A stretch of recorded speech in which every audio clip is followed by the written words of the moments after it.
Hello and welcome to Start the Beat with Sykes. My name is Sykes and this is my podcast. Before we get started, I just wanted to take a quick moment to thank everyone who checked out the last episode. If you're one of those people, I hope you enjoyed the conversation and thanks so much for coming back. But for everyone out there who's new to the show, welcome. Feel free to make yourselves at home. And as always, there's beer, soda, water, coffee, tea, kombucha, juice in the fridge.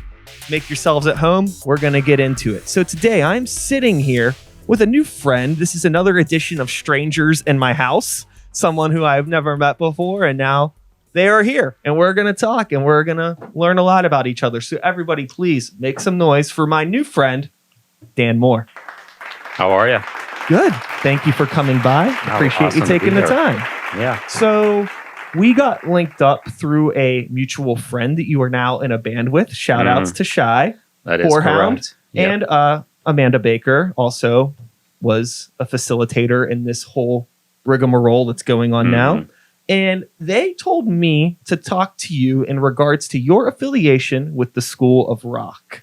Right So on. let's start there, and then I'm sure we'll go down a winding path of other fun and exciting things.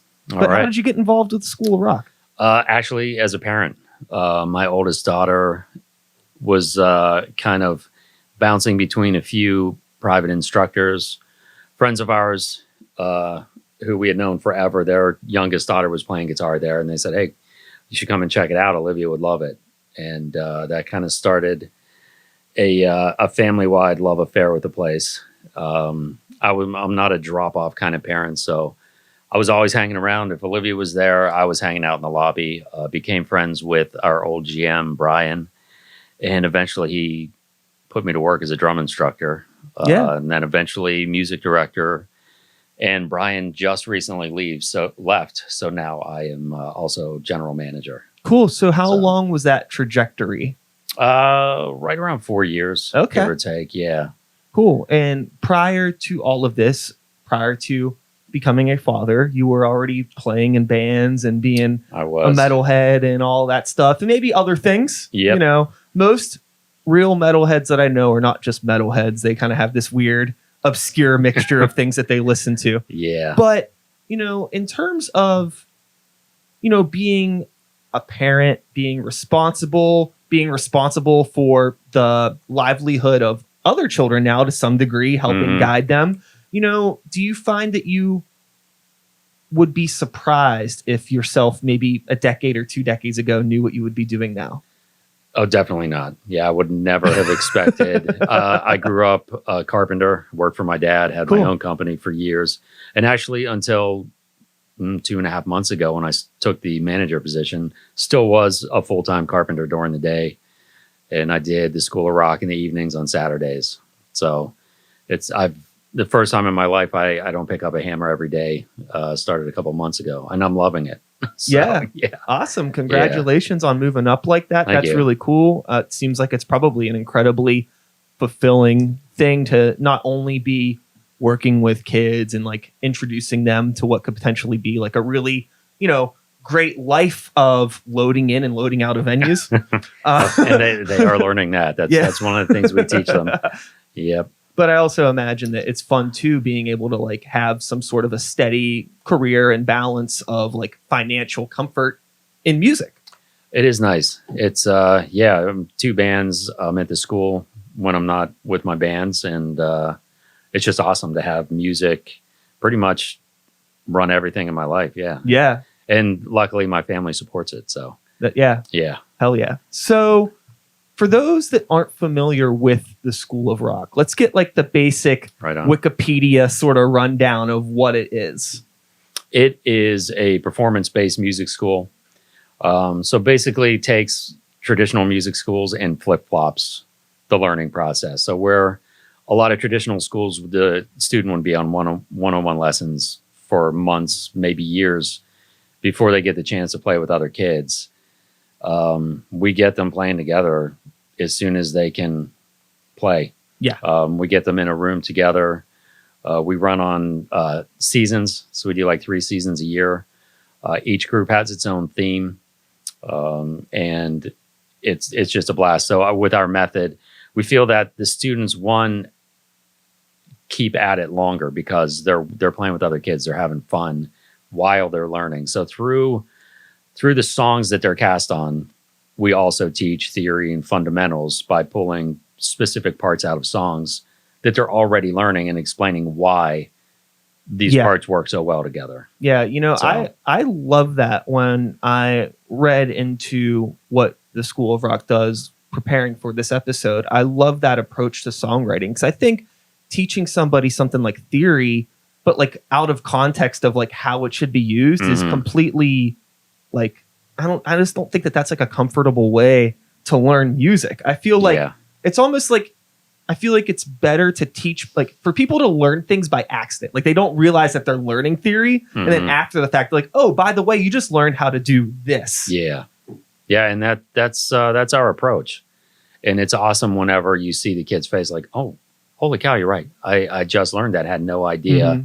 When I was going to learn how to play War Pigs, that I was going to learn how to play triplets between my hands and my feet.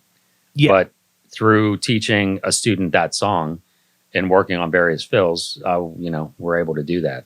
And it also has to help if they're learning these things through things that they're genuinely interested in versus like learning music theory based off of some old classical piece or some weird composition that may they don't have like a visceral connection to. It's just like more like homework. Right. Exactly. They definitely connect better with the songs that we're casting them on and the songs that they're doing. Maybe not everyone, but they definitely have more of a connection to, say, sitting in a room just playing classical music over and over. And part of the goal is, whenever we do maybe an obscure season and do some deep cuts, we hope that the kids like, you know what, I never heard this band. This song's pretty fun to play. Check out the rest of the library through having to learn one song for our group. Yeah, it's kind of interesting because it is a music teaching program. It's building social skills in a way that a lot of other academic programs probably don't, even outside of music. And it's also like a low-key history lesson about, the history of rock and roll, or probably just music in general, because everything's inspired by something and you can go down 1,000 different rabbit holes, right? Yeah, definitely can. And this season has been especially fun. We're actually just wrapping up. We have a show tomorrow and then our second performance show next week. And one of our themes is Black Sabbath. Nice. So it's been fun rolling through, a lot of the obviously early stuff, but peppering in some of the other singers and drummers that weren't Bill and Ozzy, and having the kids realize like, oh, I had no idea Vinny Appice played this tune. Yeah. And here's what they went on to do after they left Black Sabbath, stuff like that.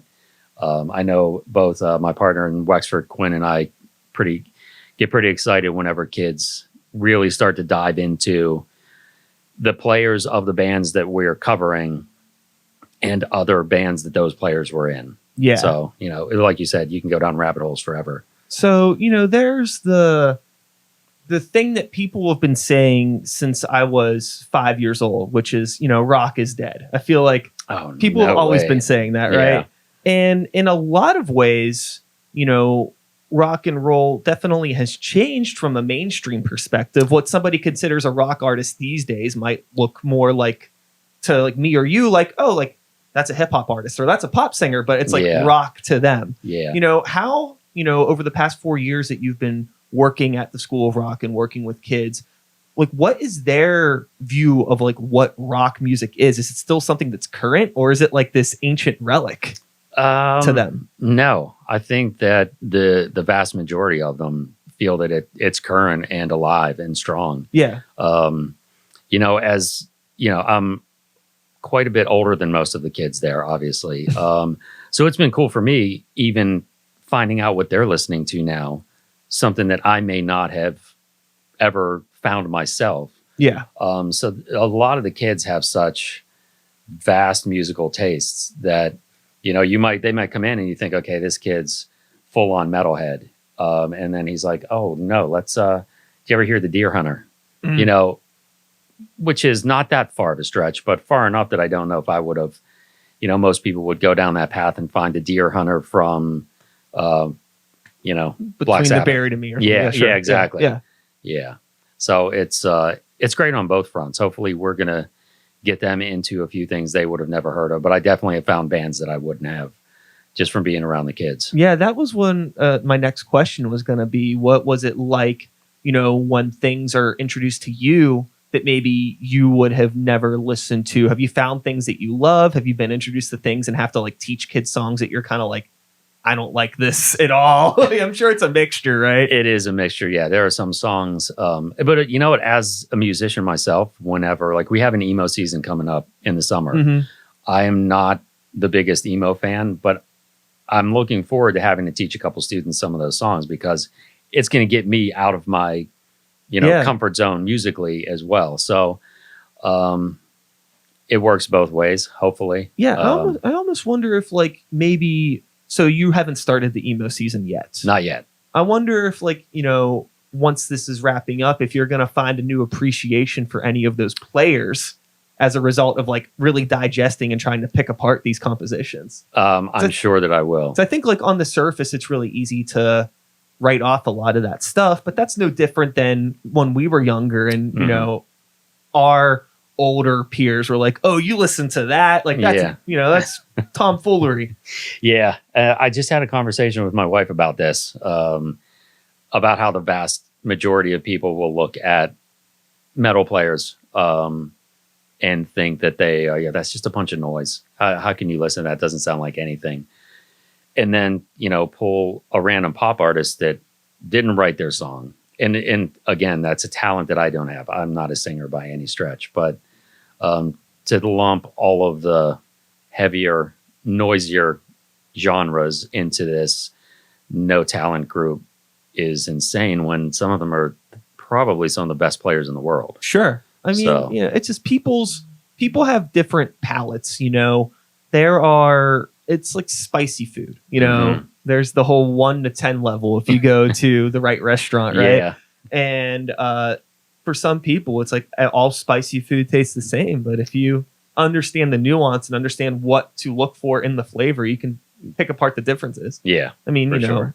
It's like somebody might show me 5 different like SoundCloud-esque hip hop artists, and I would think it was probably all the same person. Mm-hmm. And I'm sure I could show somebody like Cannibal Corpse and Decapitated and Black Dahlia Murder, and that this is all the same band. It's not, Yeah. But people have different things. But yeah, I've definitely come across that too.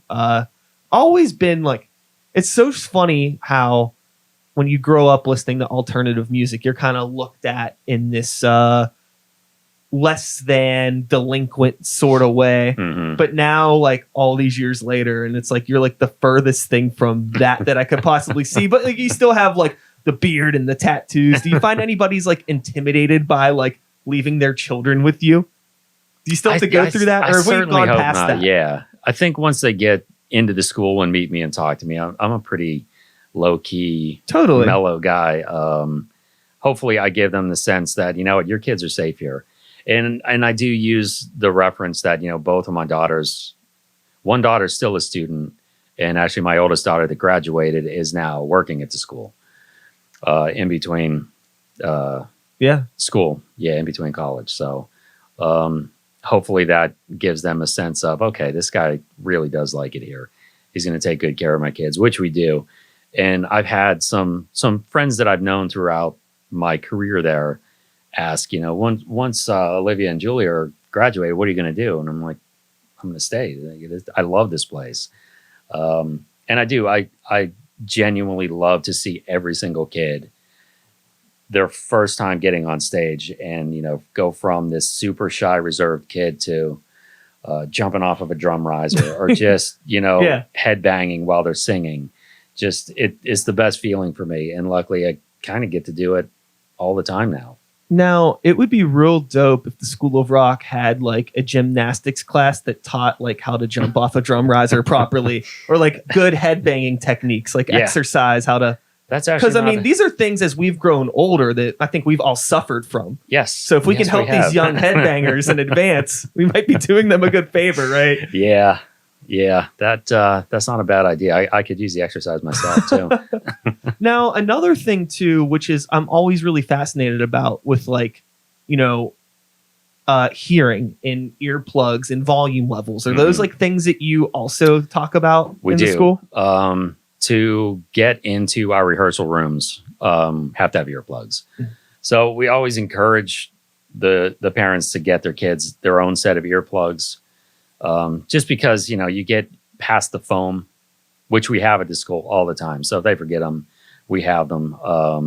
But we are big proponents, and I always have been. I've been playing drums longer than I care to say, mid 80s. And once I started getting into like my first high school band, I realized that, man, that hi-hat is super loud in my left ear. So I've been wearing earplugs forever. Concerts, my kids both wear them.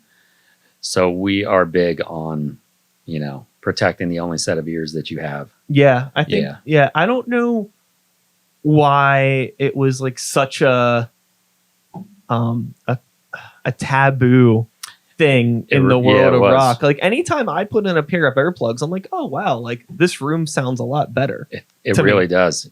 I actually feel like I hear the music better. Yeah, totally. Yeah. Like, you know, especially in a space with like a not great acoustics, it really cuts out all that like super shrill aggressive stuff that's like making it like hard to enjoy what's going on. Yeah, definitely. And even playing wise, ever since I got my own in-ear setup, I couldn't imagine going back to having a monitor screaming at me behind the drum set. Yeah. It's so much nicer. Mm-hmm.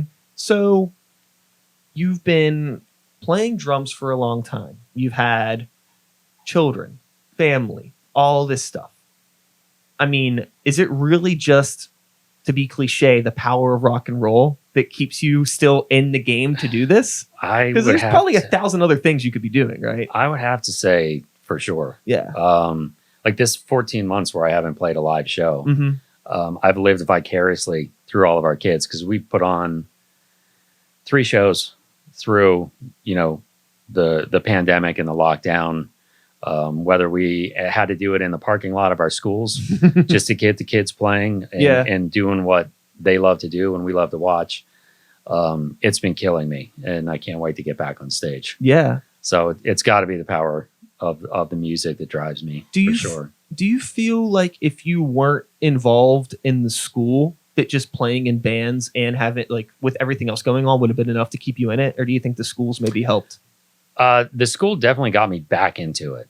Okay. When my youngest daughter was born, I kind of put the drums away for a minute. You know, 2 kids, running a business, and it was actually when Olivia got into the School of Rock. I'm like, oh, I play drums. I used to really like it. Yeah. So it actually kicked me in gear. Like, hey, I'm gonna get my drums out, and I started just chopping away by myself, like I did when I was in middle school when I first started to learn. You know, headphones. Well, it wasn't a cassette player like I had in the 80s, and that was it. I just started to play my favorite songs. And along the way, jammed with a couple of people. And you know, a couple years later, I found a band again, and now a couple bands, and couldn't be happier. Yeah. So, you know, in terms of finding those bands, were these people that you knew, or did you have to like make new friends as an adult, which is like the hardest thing in the world? It was making new friends, which is awesome, because it's funny. I see people my age, like as we were going to high school functions, and I would look around and think, oh my God, are these people the same age as me? Like I don't ever want to stop evolving. So meeting new people is a good thing for me. Like I like to, a Victoria Fire, when I joined them, it was a Craigslist ad. And it's been, I think, almost 2 years now I've been with them. And we've all become great friends. We hang out, you know, aside from practice. So that's been awesome. And I was actually a fan of Whorehound before I got in. And when I saw they were looking for a drummer, actually I knew that Quinn Lucas knew Shy. So I texted Quinn. I was like, dude, see if you can put in a good word for me. And auditioned and got into Whorehound literally 2 weeks before COVID. So I still have yet to play my first live show with them. Yeah. But it's coming up. We have one coming up actually, we have, I think, almost 3 on the schedule, 1 in the works. So Yeah, that's awesome. looking forward to that. I think that it's really cool that you've been able to reach out and establish new friendships with new people as an adult. It's something that I find really hard to do, even given all the stuff that I'm doing. And, one of my bands, we were recently trying to find a new member to replace somebody that left. And like, just the idea of having to make a new friend seems like so like that's like, it's one thing to make like a casual friend, but like somebody like, I need to find somebody new that's going to be in a band with us and like contribute creatively. And I'm going to have to see every week. And they're probably going to have to like, I'm going to have to like go to their little birthday get togethers and I'm going to have to invite them to mine. Like it's a big ask trying to find somebody. Yeah. It's finding a family member totally. That's what it's like. Luckily we just ended up getting somebody that we've all known for years anyway. So I didn't have to make a new friend, but the idea was just like, yeah, it's so crazy to me because like I have a lot of friends that, we're always trying to like start a band or find band members and none of us are getting any younger. Yeah, and I just feel like that's the truth. It was so much easier to put a band together a decade ago. Yeah. And now it's like me and all my friends, we're in our mid 30s, which isn't the oldest thing in the world, but it's like getting to that point where it's like, fuck, it's a big ask trying to commit to this. It is. Yeah. And I'm the oldest one by far in both of my bands. So, and I like to think that being at the school all the time and around kids keeps me mentally younger than my age would say. Sure. Sure. So, outside of playing in bands and doing the school stuff, what do you do to take care of yourself mentally or physically? You seem like you're a reasonably well put together person. Oh, thank you. Especially for somebody that says you're like a dinosaur, apparently, right? Like, is there anything special that you're doing? Do you try to eat right? Do you exercise? Give some of these not nearly as soon to be old's advice here. Not nearly as much as I should. In fact, now that we have shows coming up, I'm realizing like, okay, I've got to get in playing shape. Yeah. But I really think it's music, and my family's the same way. The TV is on way less than music is playing in our house, and it's been like that since the kids were small. I was never a big TV watcher, and I'd much rather be doing things with music playing rather than sitting and watching. And I think that has a lot to do with it. I don't stop.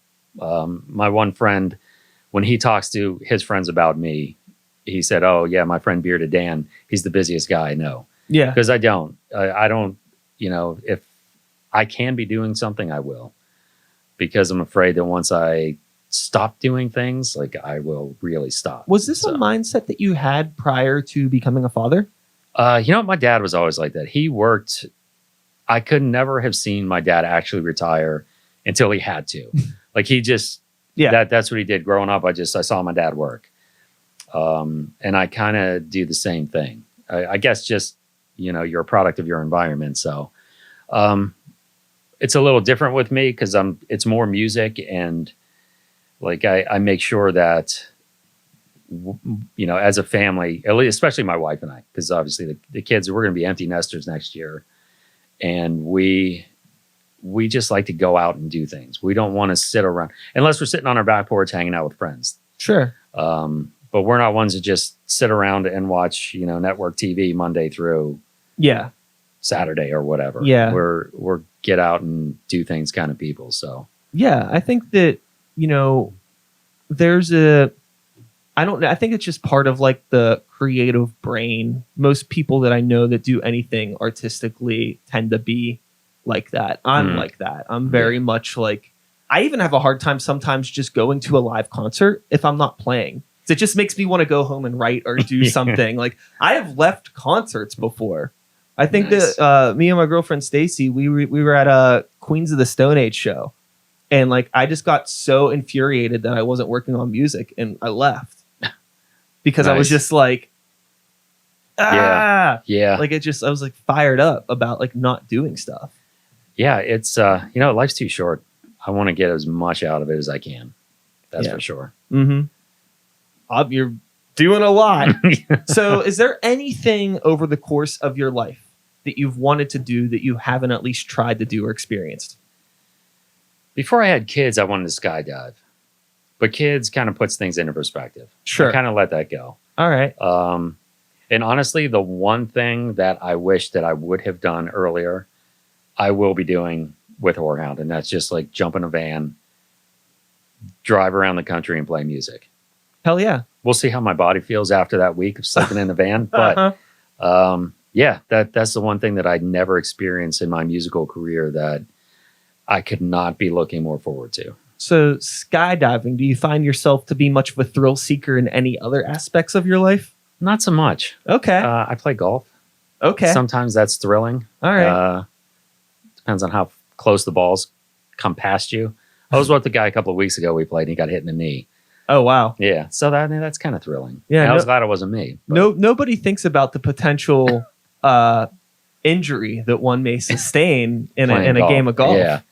And that's kind of like my wind down, turn my brain off, just have fun. In the realm of like the golf sphere, do you have like golf friends that are maybe not necessarily like metal people, or do you have like a one of my good friends who I golf with, he has come out to see Victoria Fire a couple of times, and that's cool because I know he's not a music guy. Yeah. But we're such good friends that he came out to support. So it's cool when he does that. And we have a blast when we play golf together. I'm a very like organized. I keep my clubs in order. So one of the things he usually does is rearrange all of my clubs in my bag when I'm not looking. Okay. Yeah. What a jag-off, right? Yeah. Speaking of jag-offs, are you a Pittsburgh guy? I am. Mount Washington. Yeah. Born and raised. Nice. Born and raised, huh? Yep. All right. So when did you get into heavy music, and did you get to experience any of like the 80s, 90s heyday of what the Pittsburgh scene was? Middle school is when it started to click for me. I think it was like 1984. Van Halen was one of my first cassettes that I bought with my own money. Hell yeah. Back in Black, that was another big one. And then that quickly, and I was a child of the 80s, so the hair metal was, Dokken, early Def Leppard, that kind of stuff. And then as I got into my 20s is when, and I'll never forget the first time I heard Iron Swan. It was music choice on whatever cable station we had. Got me into the Sword, and then I deep dived into I Hate God and Sludge, and then it was just all on from there. So I was kind of a late bloomer to the really heavier side of music. Sure. But then I went into, Iron Monkey and, of course, the whole NOLA scene. And from there, it's the band I was in at the time. Spent a lot of evenings and sometimes mornings at the Electric Banana. Cool. Yeah. I became friends with Judy and Johnny over the years of playing there so much. And they were great people. We had a blast. But I was definitely in the 90s scene, the Decade. Yeah. Upstage, all the clubs that are now closed, basically. Yeah. Graffiti, yeah. I feel like I got to see a little bit of that as a kid because I had an uncle who was basically my conduit to music. Like my parents had me when they were super young, and my dad was like into like Megadeth and Metallica, and my mom was more of like the Poison and Motley Crue stuff, right? But my uncle was like a Stones head, some Black Sabbath stuff, any that heavy, anything that was like hard rock or heavy psych stuff, and he was really into collecting records. Nice. So he would always like take me to shows, like I saw the Stones with him, I saw the Cramps with him, I saw like a bunch of really cool bands when I was like 10, right? And so it was like really cool getting to see a lot of that Oakland scene before it kind of went away. And it's kind of weird because it was really bittersweet for me because like when I was like 14, 15, 16, when I was like old enough to like, I could like sneak on the bus and go to Oakland. Yeah. Everything was wrapping up. Like I totally missed it because like, and it wrapped out quickly too. It was a shame. Yeah.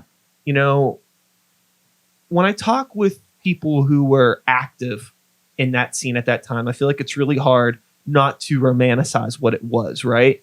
But looking back on it, is it like a lot of like rose-colored glasses sort of thing? Do you feel like the fundamentals of what the local music scene in Pittsburgh is has really changed? I think it is a bit of rose-colored glasses. I feel like while we all had a blast, and maybe it still is, like I haven't been in the scene now long enough to compare it. Fair I enough. think, Yeah. a fair comparison of it. But what I have seen now is it seems like bands are kind of supporting each other more than I felt like they did back in the 90s. Well, we had our bands that we played with a lot. There were also shows where we would play with bands we didn't know, where they would pack the gear up, walk right out as you're playing, just stuff like that, which sucks. If you're there, support. Yeah. And like I said, I haven't played a live show with Whorehound yet, but just from listening to them talk about the shows they do locally, it seems to be a bit different to me, and I'm hoping that it is. So. Yeah, I think that everything that you mentioned, every negative thing that you mentioned still happens. But there's also a lot of positive aspects too. And I feel like there's that whole cliche, be the change you wish to see in the world sort of thing that like we try to do with Grey Walker, where it's like, I get that, we're not, some heavy doom band, we're not like, and we're also not like all hip and young and have like, fun breakdowns and cool like electronic stuff in our backtracks. Like, we're just like metalheads in our 30s, right? Yeah. And it's like, we're really just like want to hang out, have fun. I have that mentality. It's like, if this was high school, like we would all probably sit at the same lunch table and like, try to chill with each other. But like, as you get older, there's like this weird, like some sort of like subgenre division where it's like, oh, we can't play with bands like that. It's like, I don't give a shit what kind of music you make. Are you cool to hang out with? Exactly. Tight. Because chances are 75% of the attendance is going to be the other bands. So the other bands should be at least cool people. So we can like have a few beers or whatever and just hang out and enjoy each other's company. Right. Yeah. And I love multi-genre shows. Yeah. I enjoy more than just the types of music I play. And it's nice to go to a show and get, even if it's all metal, but different kinds of metal. I feel like, going back to the Oakland days, I feel like the multi-genre thing was pretty common from like when I look back. If I look at like old flyers or think about shows that I attended, it was never like one of all thing. Yeah. I feel like that's something that started like a little bit later. It was. We played with back in the band I was in was Scapegrace. We played with new wave bands. We played with straight punk. We played with rockabilly, and everybody in the band, we all had the same mentality. We were there to have fun. We loved playing and performing, and we were all huge fans. So no matter what band we were playing with, we supported. We were right up front. We were checking them out the whole time, and we tried to be the last people loading out at the end of the night. Yeah. In terms of like discovering other local bands in those early days of being, a new musician playing in bands, and did you like find any like different styles of music or become exposed to anything through the local scene that like you hadn't heard of before? I found a couple of bands that were very similar to early Clutch. Okay. That I'd never heard bands like that before in like 92. Yeah. So that was cool. And some like heavier new wave stuff. A couple of the bands that we played with, where there's a lot of synth stuff going on, which turned me into kind of an industrial phase, which my wife helped out with. She was a big industrial fan. So cool. Yeah. And the only thing I wish that, and I still do, I would love to sit in with a hip hop group, just like kick, snare, hi-hat, and just groove with a couple of hours. Yeah. With somebody like that. Yeah. That might be the one last thing on my music list, playing live. Yeah. Yeah. It would just be so fun. Yeah. There's a lot of that around here. Yeah. So do you ever find any kids that like come into the school of rock that maybe have more of like, not necessarily a rock background or rock interest, but they're just looking to learn to play? Mm-hmm. Yeah. We have quite a bunch. A handful of kids that, that are in for instance, we're also doing garage rock this season. And I don't think there were very many of the kids that ended up in that group. It may have just been that their availability was only on Monday nights. Sure. And hopefully they learned about what garage rock is and how instrumental a lot of those bands were, for punk bands moving forward. Rockabilly, surf, like all of that stuff came from these early garage rock bands. And hopefully they learned something through the songs that we're casting them on, and they'll take it upon themselves to check out more in that genre. Mm-hmm. It is a fun season too. And actually, I learned about the huge, I guess, early 2010 revival of garage rock. Oh, yeah. Yeah. So I found some cool bands that I had not known about. So again, it goes both ways. Mm-hmm. And back to my philosophy of never stopping to evolve. So absolutely. Evolving as somebody that's into this alternative subculture, right? That's kind of youth driven in some ways. Mm-hmm. I, over the past couple of years, have been finding it a little bit difficult to like age gracefully in regards to some of the things that I used to be really passionate about. Like, there's some things like, I can go back and I could still listen to like Cannibal Corpse. And I'm like, this is tight. Mm-hmm. I can't go back and listen to like Mudvayne and be like, I still like this. And then like, there's also like the whole like ethos of like a lot of bands with like hardcore in particular. Like I loved hardcore when I was a kid because I was like young and I had something to be angry about. Yeah. Now I'm a little bit older, not that angry, and it's hard for me to like relate to this stuff that I really loved. Yeah. Have you found that with anything? For me, it was probably a lot of the grunge bands because that's kind of when I came into like really, really getting into music. Yeah. Early 90s, mid 90s. And there's only a handful of them now when I listen back that I'm like, wow, yeah, like you said, this is not resonating with me now. Probably the only one that I still play on heavy rotation is early Soundgarden. Yeah. That was once I found Soundgarden, then I really dove into the whole Seattle scene back then. But a lot of their counterparts that I used to love, I don't find myself seeking out to listen to them anymore. Mm-hmm. So I think that there was really, whenever the whole Seattle thing, technically the Seattle thing had already happened and we were learning about it by proxy a couple years later. Right. But I was a fucking child. Right.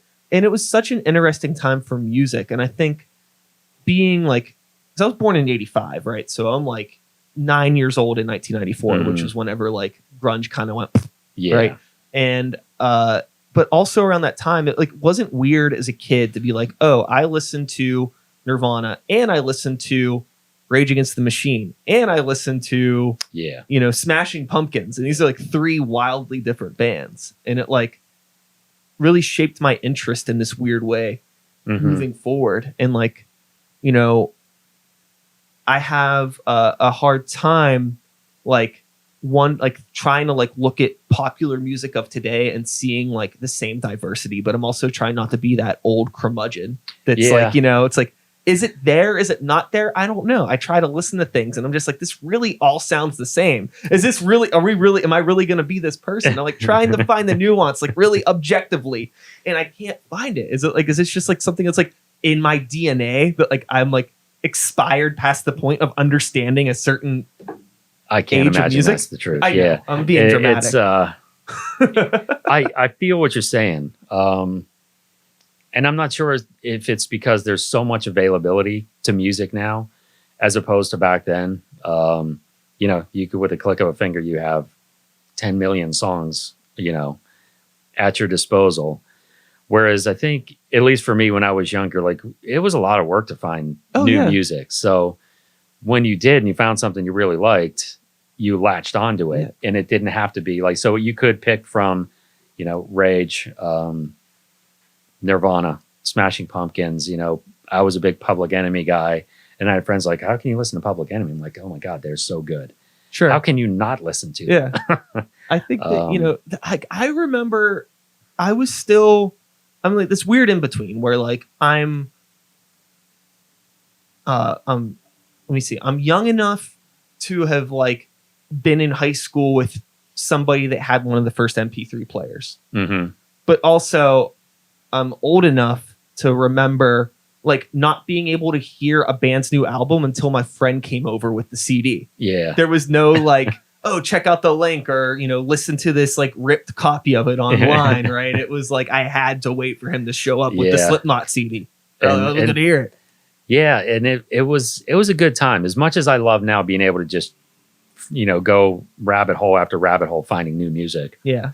There was something romantic about totally having to search out, like you said, a friend or, oh, this is my weekly trip to National Record Mart. What am I going to get? Here's my $11.99. I want this, and I will listen to it nonstop. Yeah. I pulled my old stereo when we moved into our new place out, and my oldest daughter put in a Sonic Youth cassette that my tape deck immediately ate. Oh, no. So yeah. She's 21, and first time in her life, I gave her the cassette and a pencil. And I said, let me show you how to fix this. And she was completely amazed. And this is somebody that she's going to school for music tech. Yeah. She can sit at a soundboard and do a million things that I don't know how to do. But I had the pencil and the cassette, and we fixed that Sonic Youth tape, and then we listened to it. Hell yeah. Yeah. So it's nice to be able to do stuff like that, as well as do stuff like now where you can just, oh, okay. Convent. I've never heard them. Let me check them out. Oh, I really like this. Yeah. Which is not a luxury we had back in the day. No, I definitely appreciate not having to spend money on bad music anymore. But like, I'm one of the few where it's like, if I hear something online that I like, I'm going to buy a copy of it. I'm with you. Yeah.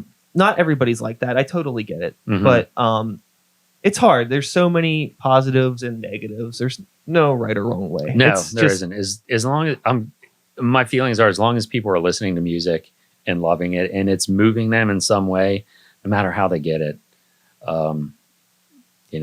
just love it. And if you can, support the bands that make it, or the artists. Not even, Does the School of Rock have any? You just focus mostly on playing and performing. There's no like releasing and like business aspects to it, is there? That is something, since our schools are a little on the smaller side, there are a few around that have the opportunity to record. We have one of our only audition only portion is called house band, which is the more experienced players in the school. And once a year, we get into a tour bus and we go out for a week and play with other schools in the country. Yeah, that's awesome. And we have visited some schools that had little studios in their building where they record. We do have a songwriting course group, which is one of our performance groups along with the ones where we're doing covers, where the kids, for however long the season is, to say this one was 4 months. From the first day, they start to put together their own compositions. Yeah. And it's awesome is right now they're a younger group, and it's amazing hearing these songs after 4 months, how well they do. Like, some of them are as young as 7, and they're coming in with ideas and, breaking out a pop song that is structured like a pop song should be with great melodies. And I'm like, I cannot wait to see what the 7-year-old is like when they're graduating this program at 18. It's going to be crazy. Yeah. So, and that's another thing I love is that I've been there long enough now that I've seen kids come in and watch their musical journey as they mature from, we have a drummer who was 13, I think, when he started. Great drummer, everything loud, fast, hard. To watch him mature into now he wants to play funk, he's producing, he's doing all of these other things. And it's so cool to watch them and hopefully have a tiny little part in their maturing into what they do at 18 rather, from what they started at 13. Yeah. So. Yeah. I think that's great. It's just, I find that one of the things that really, at least for me, and maybe you can relate with this as well, one of the things that becomes a big hurdle is like, after you've spent all of these years learning how to play and write songs and play songs, and you find other people to be in a band with, the whole like business side of being in a band is like a huge hurdle for a lot of people. So it's like, I spent a decade or more learning how to do all of this. I don't have a decade in business and finance and all this stuff. I don't, what's ASCAP? What's this? What, all these things that like one can argue its relevance depending on the level of how you're operating as a musician. But like, those are things that would be really helpful to know. And I wish I would have learned them when I was 19 and not fucking, 36. For sure. Quinn and I have talked at length about trying to incorporate things like that for the students that do want to move on. Yeah. Trying to for like a certain level, like definitely. Yeah, for sure. And we may still be a little bit of ways just getting the curriculum for something like that down to where it's taught consistently through each season or however long the class, if we do a 6-week program on something like that, just to make sure that it's consistent every 6 weeks. So as new kids come in, obviously it will evolve as the world around us evolves, but we have to kind of get the core of those values set. Absolutely. And then we'll build on those as things evolve. But that would be awesome. Now, question. Okay. So how many people have you interacted with that are well over the age of 18 that could still probably benefit from a School of Rock sort of situation that you've seen in bands? I think probably more than you would want. Totally. That's my assumption. That's why I'm asking this question. And I think the biggest reason I say that is, the thing, I'm a mellow guy, and one of my rules of life is just don't be a dick. Yeah. And I hope that as the kids that I'm involved with, they see how I interact with sound engineers, other schools, managers, other kids, other instructors, that, if you treat somebody with respect from the get-go, whether or not they're an ass to begin with, if you take that high road and you talk to them like they're I've seen bands talk to sound engineers like, oh yeah. And it's like, first of all, that's like making a server at a waitress or at a restaurant super mad at you. Yeah. This is the guy that's going to make or break how your band sounds tonight. Yes. Whether they're a jerk right off the bat or not, just be cool with them. And I think that's probably the biggest thing that I could see, people in the local scene or anywhere just take heed to. Yeah. Yeah. So, it's very, very common whenever I hear somebody say something negative about somebody else. My first thought is always, what did you do? Yeah. It's never, what did they do? Yeah, I just find exactly. that it's so random for people to just be rude for no reason. Don't get me wrong. I've encountered those people. Buffalo, New York, the most psychotic sound engineer I have ever experienced in my life. This guy was just very unpleasant. Very unpleasant. And, that's awful. But I mean, the thing is, like, it was like, he knew the room. Yeah. But it's like one of those things where it's like, I know this room. I know these mics. So, like, it was a situation where he was like asking our drummer to hit the snare lighter. Oh, like, it was like so specific about like everything's gonna be mixed exactly the same to my specification, turn down, play lighter. Oh, you know what I mean? Awful. And it's like a death metal show. Yeah, that's tough. And like, this guy was probably in his 60s, really leathered guy in his ways, been working on the same dusty PA for past 4 decades. Respect the work. I respect the work. I get it. You're still doing this. You don't got to be here. I don't know why you are here. Yeah. But yeah, he really came at us with some pretty aggressive energy. That's crazy. Yeah. But it was funny. The next time we went, we were like, we're mentally prepared for it. So it was a much easier experience working with him because we kind of like, okay, we know what to do now. But when someone throws you something like that, you're like, that's a tough one. What the hell? Play lighter. I have been told that too. It's tough. And the only other thing is tearing down on stage. Yeah, you could. That would be another part of the School of Rock gym class, setting up tearing down. We had really. We did a house band show, and actually Quinn's house band, both Wexford and South Hills, played. And it was amazing. These kids had every piece of gear. We had like an old school fire engine line. Every piece of gear was off that stage in 5 minutes. It was off to the side, off of the stage to the side, where then we started to tear it down. And, I may not be the greatest musician. I think I do all right. But I think the life skills that I love to teach the kids about, when you're in your own band, here's how you want to do it when you're playing, no matter if it's at a community day in Baldwin, or if you're at, I can't think of a club that's left in the city, Spirit. Sure. Yeah.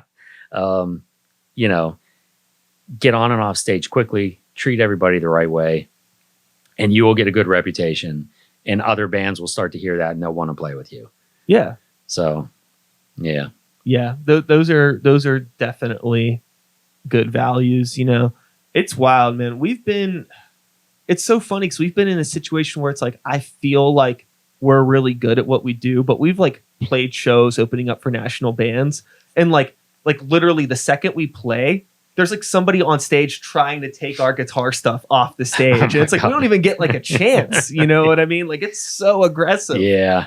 I don't like that either. Now, I don't like people grabbing my drums. Makes me like not want to play shows like that. Yeah. It's like not even like, it's like, okay, I don't mind selling tickets for a gig. That would be another good lesson to maybe scam alert type stuff, right? We've done some shows with Drusky where we had the kids sell tickets. Yeah, I mean, which was fun. I don't mind it. Like, we could sell tickets, but it just sucks whenever it's like you bust your ass to do this thing, and then last minute you're told that you're playing a 5 or 10 minute shorter set than you were expecting, and you're playing on like the smallest slither of a stage, and you're not being treated by respect by the people that run the venue. Yeah, I get that the tour package needs the show to go on, right? Mm-hmm. But the only reason that y'all booked us on this show is because you couldn't draw enough people. So you needed our fucking 50, 75 people to be here. Right. Give us the extra 10 minutes. Yeah. Or don't fucking book us. What's the point?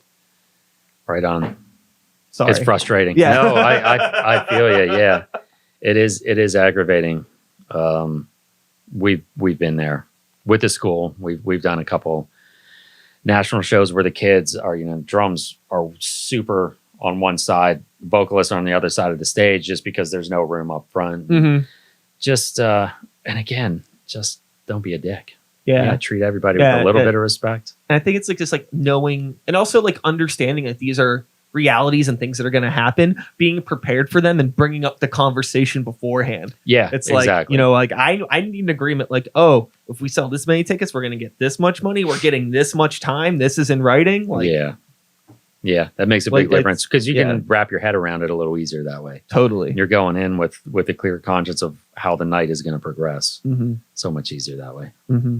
So in terms of advice that you would give anybody, I think we talked about a lot of advice and good pointers for people of any age playing music. But do you feel like there's anything that we maybe skipped out on, or anything that you've maybe learned that you feel is very valuable as a independent musician? That we haven't touched on? That we have not touched on. Self-awareness is always a good thing. And actually a big thing that we work on in the rehearsal room with the kids, especially some of the newer kids that haven't played in a group setting before, is the importance of knowing what you're playing, so you're able to listen to what's going on around you. Try not to be so focused on obviously you want to be focused on what you're doing and play correctly and play well. But you know what? Every live show, there's a hiccup. And if you're able to be tuned into what's going on around you, it's much easier to get everybody back on track. Would that be like driving a car? Yeah. Yes. In the correct lane. Yeah. At the correct speed. Sure. Yeah. Yeah. Totally. It seems like, what the School of Rock is doing is super cool. I'm glad that it exists. I'm glad that we have so many locations, like locally. What are all the Pittsburgh area locations? We have two. Yeah, South Hills and Wexford. Okay. But there are 300 roughly schools in, I think, 12 countries. So it's a pretty massive massive franchise. Some are corporate schools. A lot of them are franchise schools. It really has created a great community. I know my kids, from doing the house band tours and having other house bands come through Pittsburgh, they still keep in touch with kids from Jersey, from Florida, from Cleveland. Yeah. So it's crazy when you get a bunch of kids between 13 and 18 on a stage and just stand back and let them do their thing, how well they all seem to just integrate with each other. We've actually done some house band shows with other schools where we would pick out songs and have different schools players get up there together. Oh, that's and just jam out. Yeah. Standards, like even if it's like Seven Nation Army, but just to see kid from Cleveland, a kid from Columbus, and a kid from Pittsburgh all on stage together. They met literally hours ago and they're playing music together. So that's one of my favorite parts of the school, is that it creates this great community of people that love music and kids that maybe couldn't find their place anywhere else, but found their place there. Mm-hmm. So I think that the takeaway that I've learned, or that I've absorbed from our conversation today, is that we need to do like a post-grad School of Rock for some of our peers. I would love it. And try to help instill some things. Like, I've been in bands with people that something simple, stage etiquette, It's a big thing. And it goes a long way. Yeah, it's almost, it probably could be an endless list of things. It could be, if you really want to dig into it. But it's just kind of wild how long. I mean, maybe I'm a slow bloomer or a late whatever you call that. Mm-hmm. But I feel like I didn't really like understand what I was doing until I was like already playing shows for so long, well over half my life, before I felt like I understood how to like act right. Because I've been that turd that has left shows early. I've been that turd that has like called out other bands on stage or yelled at sound engineers and done all that. I'm like, you're in your 20s playing in punk bands. I feel like it's part of the attitude, right? Yeah. But like, I just wish that I look back on that and like I kind of cringe. A lot of my stuff from like my youth, I don't regret. I don't regret the pants. I don't regret the hair. But I do regret some aspects of the attitude, especially in the local music scene. Because there's still some people that were around back then that still play today. And I feel like there's like a weird severed relationship because like maybe we were some way towards each other 13 years ago at the Smiling Moose. And it's like, I wish that that wasn't a thing anymore. Yeah. I kind of regret it. Yeah. It's never too late to squash it. Totally. But anything that anybody could do moving forward to not create new situations. Yeah, it's a big thing. And I hope that the kids that graduate continue down the path of not being dicks. Yeah, totally. And where can people like who are interested in reaching out to the school, what's a good way to get a hold of you guys? Website, locations.schoolofrock.southhills. And you can email southhills@schoolofrock.com or Wexford if you're up north, wexford@schoolofrock.com. And we will get you hooked up with a free trial lesson and get your kids into some great performances for sure. Awesome. Well, thank you for taking the time. Thanks for having me, man. It was a blast. Yeah, it was a great little chat. I've watched your podcast. It's awesome to actually be in the room. I'm like, oh wow, this is pretty sweet. Thanks. Yeah, this is the space. This is it. It is. It's more awesome in person than it even is watching on the interwebs. Well, thank you. I appreciate the compliment. I'm gonna do my outro, and that is all, folks. Thanks so much for being here. One more time, Dan. Thank you. I'll be back again next week with another episode. Same time, same place, same channel. You know the drill. My name is Sykes. Start the beat 2021. Woo, woo. Thanks for listening. And we're done. That is a podcast. That's it. Goodbye.